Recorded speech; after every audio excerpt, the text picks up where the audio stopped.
मैं एक चीज़ क्लियर कर दूं बिटिया, मैं आपको बताना चाहता हूं कि इनके एक मिनिस्टर साहब हमको पहले धमकी दे रहे थे कुछ साल पहले कि हमारे पास 1.5 पाव के 2 पाव के बहुत सारे न्यूक्लियर बॉम्ब है। ठीक है, भारतवर्ष के पास 10 किलोटन 50 किलोटन और उसके ऊपर टन के हेवी वेट न्यूक्लियर बॉम्ब्स हैं। अगर वो पाकिस्तान पे इस्तेमाल हो गए खुदा न खास्ता, आपके अगले 700 साल तक ना अनाज उगेगा ना चावल, रेडियो एक्टिव हो जाएगा पाकिस्तान। हम तो 5 गुना बड़े हैं, हम तो फिर भी अपने आप को संभाल लेंगे, तुम्हारा खात्मा निश्चित है। और ये सारी कहानी कि हम न्यूक्लियर बॉम्ब चला देंगे, चला के दिखाओ, चला के दिखाओ। मैं आपको कह रहा हूं कि कारगिल का युद्ध 3 महीने चला था। मुझे गिनती करके बता दीजिए कितने पाकिस्तान के 1.5 पाव के 2 पाव के न्यूक्लियर बॉम्ब आपने दिल्ली में या भारत में कहीं भी चलते देखे। इट इज बकवास।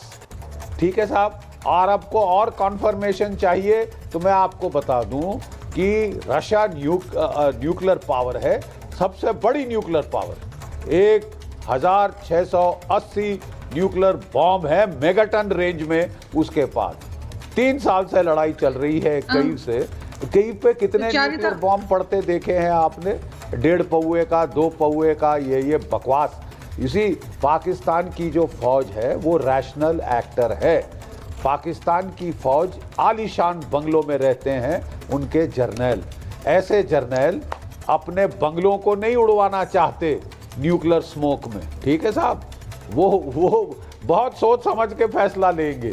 ठीक है, मुशर्रफ साहब ने भी बड़ी धमकियां दी थी, हमने नहीं कोई चलते देखा 1.5 पौए का 2 पौए का बॉम्ब। Don't joke. और आप समझते हैं कि भारत इससे डिटर हो जाएगा? Don't make us laugh. ठीक है, मैं एक चीज सर बताना चाह रही हूँ। छू के देखो। हामिद खान साहब, हामिद खान साहब, ये तो देखिए बड़ी स्ट्रेंज सी बात है कि यहाँ पर न्यूक्लियर बॉम्ब की गीदड़ भपकियां दे, कोई रिस्पॉन्सिबली बात करना नहीं जानता है आपके देश में, और कोई रिस्पॉन्सिबल एक्शंस की तो मैं बात ही नहीं कर सकती हूँ। कोई न्यूक्लियर बॉम्ब की बात कर रहा है और कोई मान रहा है कि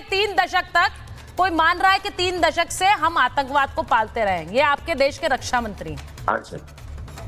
जी। अब मैं बताता हूँ, आप पिछले 2 दिन से जिस तरह जनरल जीडी बख्शी साहब गला फाड़ के कह रहे हैं कि आज हमला हो जाएगा, कल हो जाएगा, हमें तो मजाक लग रहा है, जैसे आप अपना बॉलीवुड की फिल्म चलाना चाह रहे हैं। हकीकत तो ये है कि आपके अंदर इतनी जुर्रत ही नहीं है कि पाकिस्तान की तरफ आंख भी उठा के देख सके। आपको पता है कि आपको बड़ी मार पड़ेगी हमसे। अच्छा सपना है, बहुत बढ़िया सपना है। आपको बड़ी वो आप पर हंस रहे हैं जनरल साहब, अब आप सुन लें जरा मेरी बात। वो हंस रहे हैं, सुन नहीं रहे हैं, वो हंस रहे हैं। बात सुनिए, अगली बात सुनिए। परमाणु बम की जो हम धमकी देते हैं वो इसलिए नहीं है कि हमने आपको डराना है, हम सिर्फ आप दुनिया को बताना चाहते हैं कि मोदी का पागलपन जो है वो दुनिया को क्या कॉस्ट करेगा। मोदी का जो पागलपन है, जो झूठ है, जो फॉल्स फ्लैग है, उसकी वजह से पूरी दुनिया खतरे में आएगी। और हम पाकिस्तानी जो हैं, हम ये बात जानते हैं कि हम अभिनंदन हामिद साहब देखिए, मैं सिर्फ ये पूछना चाह रही हूँ, कोई जिम्मेदारी आप जीडी बख्शी साहब के बारे में बोल लीजिए, वो सब सच, वो अपने देश के लिए एक्शन प्लान आगे की बात रखते हैं। आपको उससे समस्या होगी क्योंकि आपके देश में सिर्फ आपके देश में सिर्फ खून खराबे का प्लान बनता है, सिर्फ खून खराबे का। हामिद साहब नहीं, ये इस बयान का मतलब क्या है, मुझे ये बता दीजिए। आपके अपने रक्षा मंत्री कह रहे हैं हम 3 दशक से आतंकवाद को पाल रहे हैं। That is an admission of guilt. That is an admission of killing people. आपको क्या मैं इसको जवाब दूं? आपके रक्षा मंत्री है कि नहीं है?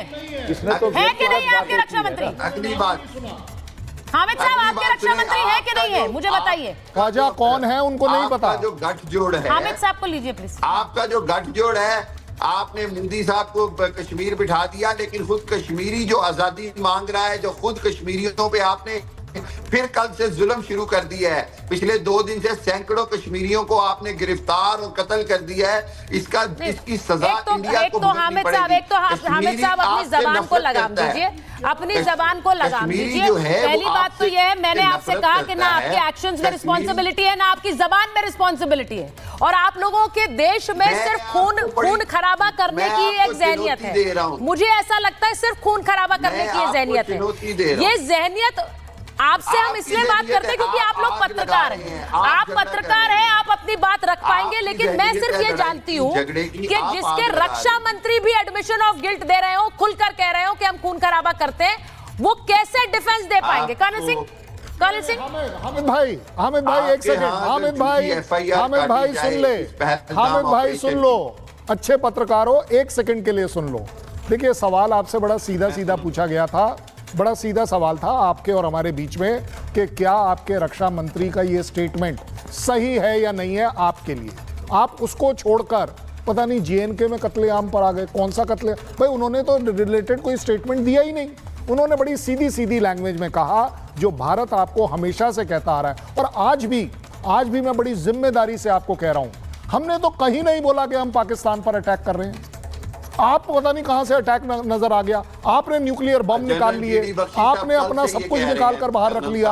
आप बोल रहे हैं आज आप न्यूक्लियर बम दुनिया को दिखाना चाहते हैं। हामिद भाई, आप और हम तो कम से कम रिस्पॉन्सिबली बात करें।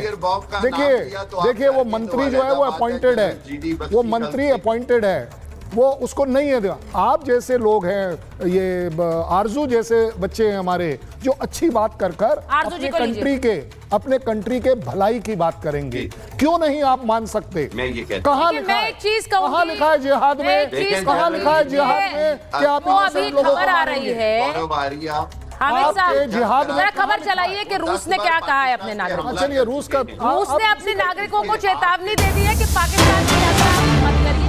पाकिस्तान में रूसी दूतावास ने जारी की है ये चेतावनी, रूस ने अपने नागरिकों को ये चेतावनी दी है। अब मैं तो जानती हूं कि शुरू से क्रिकेट मैचेस को लेकर चेतावनी देती आ रही थी, लेकिन अब ये चेतावनी रूस ने भी दी है अपने नागरिकों को, और वो बड़ी स्वाभाविक सी है, क्योंकि जिस तरह का इस वक्त खेल पाकिस्तान ने खेला है, उसके बाद जब पाकिस्तान में लोगों को इस बात का डर लग रहा है कि there will be a retaliation, और वो डर होना भी चाहिए। मैं ये खुलकर कहती हूं, वो डर होना चाहिए, क्योंकि जीडी बख्शी सर को एक बार ले लीजिए। जीडी बख्शी सर, वो रिटेलिएशन का एक डर है और वो होना चाहिए। मुझे लगता है इसमें कोई दो राय नहीं है कि Pakistan knows that it is not just going to be a diplomatic strike. ये सिर्फ कूटनीतिक नहीं होगा। मैं जो कई बातें उन्होंने मेरे बरखिलाफ कही, मैं उनको जवाब दे दूं अगर आपकी इजाजत हो तो। Thank you. देखिए साहब मियां, मैं आपको बताना चाहता हूं कि मैंने नहीं कहा, केवल हमारे प्रधानमंत्री का आपने भाषण सुना जो उन्होंने बिहार की धरती से कहा है। आप जीडी बख्शी को चाहे लाइटली लेने की कोशिश करें, ये गलती मत करना कि आप मोदी जी को लाइटली ले लें। Don't make that mistake. मैं बड़ी सीरियस बात कर रहा हूं। देखिए मैं आपको बता रहा हूं, we are watching everything that is happening in Pakistan. सुन लीजिए ना साहब, मैंने बड़ी तमीज से आपको सुना था। This is not fair, listen to me then you can reply. Okay, now मैं आपको बता रहा हूं, we are closely watching what is happening in Pakistan. कल और परसों आपके जो फाइटर जेट्स हैं कराची से हटाकर स्कर्दू की एयरपोर्ट पे एयरफोर्स बेस में ले जाए गए हैं। C-130 उनका जो एसोसिएटेड साजो सामान है वो वहाँ पे शिफ्ट कर रहा है। आसिम मुनीर साहब की हालत खराब हो गई है सोचकर कि हमला कहाँ होगा।